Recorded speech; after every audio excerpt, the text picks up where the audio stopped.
अगर आपको automobile technology के और बेहतर तरीके से समझना है तो वेलकम टू जस्ट ऑटो। आज हम लोग खड़े हैं फोर व्हीलर की वायरिंग क्लास में, जहां पर ऑन टेबल एयरबैग सिस्टम को किस प्रकार से स्कैन करना है और उसके रिलेटेड फुल जानकारी जो है स्टूडेंट्स को दी जा रही है देवेंद्र सर के द्वारा। देवेंद्र सर, आप बताइए क्या चीज़ है और ये पूरे वायर्स और ये सिस्टम क्यों लेके बैठे हो आप? हम यहाँ पे ये टॉपिक चला रहे हैं कि हमारी गाड़ी के अंदर पहला टॉपिक कि यदि एयरबैग स्कैन नहीं हो रहा है तो ऑन टेबल हम कैसे एयरबैग को स्कैन करें। दूसरा, एयरबैग से रिलेटेड हमारे गाड़ी में कोई फॉल्ट कोड यदि बन गया वो टेबल पे हम कैसे सॉल्व करें। और तीसरा कि हम अपने गाड़ी में लाइव डाटा को उस एयरबैग से रिलेटेड कैसे देखें कि उस एयरबैग के अंदर कितने ओम्स का रजिस्टर्स वैल्यू डाला गया है। यदि हमारे पास मान लो कोई ऐसा एयरबैग है जिसके अंदर कंपनी ने कितनी ओम्स की वैल्यू डाल के रखी हुई है, वो कैसे पता करें, तो हम लाइव डाटा के माध्यम से वो पता कर सकते हैं कि कंपनी ने कितने ओम्स का वैल्यू इसके अंदर डाल के रखा हुआ है, जिसके माध्यम से हम लाइव डाटा में उन सब चीज़ों को देख सकते हैं। तो अभी हम एयरबैग को कैसे अपने ऑन टेबल मॉड्यूल को कैसे स्कैन कर रहे हैं, अभी ये चीज़ हमारा ये टॉपिक चल रहा है। तो उससे रिलेटेड हम हमारे स्क्रीन पे जैसा दिख रहा है आपको कि कौन कौन से फॉल्ट कोड हमारे आ रहे हैं, तो अभी हमारे स्क्रीन पे आपको दिख रहा होगा driver pre tensional circuit high resistance, driver airbag resistance high, passenger pre tensional circuit resistance high, driver side forward sensor circuit short to ground. अब ये सब जो फॉल्ट कोड बन रहा है हमारे इस स्क्रीन पे, हम अपने ऑन टेबल इस सिस्टम पे बैठ करके इन जो भी हमारे फॉल्ट कोड बन रहे हैं हम उनको कैसे सॉल्व करें और हमारा वो फॉल्ट हम यहाँ पे आपको सॉल्व भी करके दिखाएंगे कि हमारा वो फॉल्ट कोड हट रहा है कि नहीं। तो जैसा कि अभी मैं आपको दिखाता हूँ, हमारे स्क्रीन के ऊपर आपको दिख रहा है यहाँ पे passenger airbag circuit high resistance, इसका कोड बन रहा है। अभी ये मेरा पैसेंजर एयरबैग साइड का ये मेरा मॉड्यूल है, मैं इसको इस तरीके से कनेक्ट कर दिया। अभी यहाँ पे आपको दिख रहा होगा कि B1041 फॉल्ट कोड बन रहा है और यहाँ पे रेजिस्टेंस हाई का कोड बन रहा था।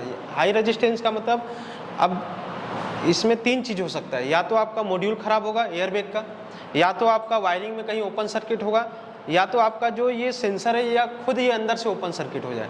तो इस तीन कंडीशन में आपके ये कोड बनेंगे। तो हमारा तीनों में सबसे पहला प्रोसीजर होता है एयरबैग के ऊपर कि आप यहाँ से लेके मॉड्यूल तक के वायरिंग का कॉन्टिन्यूटी सही होना चाहिए। कॉन्टिन्यूटी के बाद हमारी इस यहाँ से लेके यहाँ तक की वायरिंग में उस वायरिंग का रेजिस्टेंस चेक करते हैं कि हमारी उस वायरिंग के अंदर रेजिस्टेंस कितना होना चाहिए, क्योंकि वायरिंग में कॉन्टिन्यूटी तो बच गया, इसका मतलब ये नहीं कि वायरिंग सही है, अब उसके अंदर का रेजिस्टेंस सही है कि नहीं, वो रेजिस्टेंस हमारा कितना होना चाहिए। फिर तीसरा, अभी मैंने इसके कपलर को इसके साथ कनेक्ट कर दिया।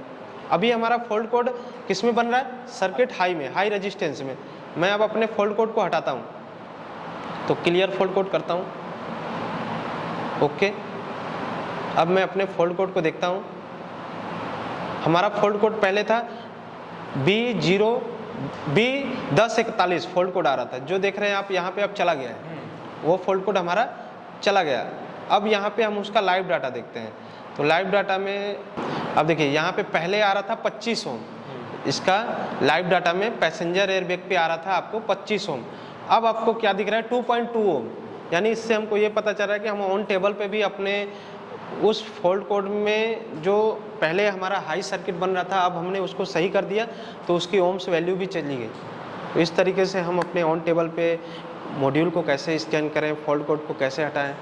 तो ये हमारा टॉपिक था आज का, जो हमारे स्टूडेंट ने अच्छे तरीके से समझा और किया। तो अभी जो मेरे को ये बताइए, आपकी जो आज सर ने ये पूरा टॉपिक समझाया, क्या आपको समझ में आया और कितना % आपको लगा कि ये चीज़ अच्छी है?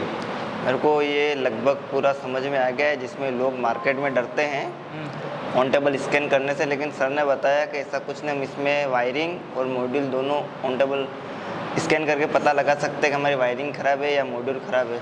अच्छा, मतलब पूरा समझ में आ गया। बाकी मार्केट में डर है कि फट जाएगा, ये हो जाएगा, वो हो जाएगा, लोग सिखाते नहीं है बराबर ना, नहीं फटता नहीं है, आप में वायरिंग का पूरा ध्यान रखना चाहिए। हाँ। उस हिसाब से। अच्छा, अब ये स्कैन वगैरह आज जो सर ने पूरा सिस्टम इसका बताया, समझ में आ गया आपको? हाँ, आ गया। ओके, अगर आपको भी इस प्रकार से हर एक मॉड्यूल के बारे में डीप में नॉलेज लेना और हर एक चीज़ को समझना है और किसी भी काम के अंदर आपको अटकना नहीं है तो आपको भी आना पड़ेगा just auto. Thank you so much.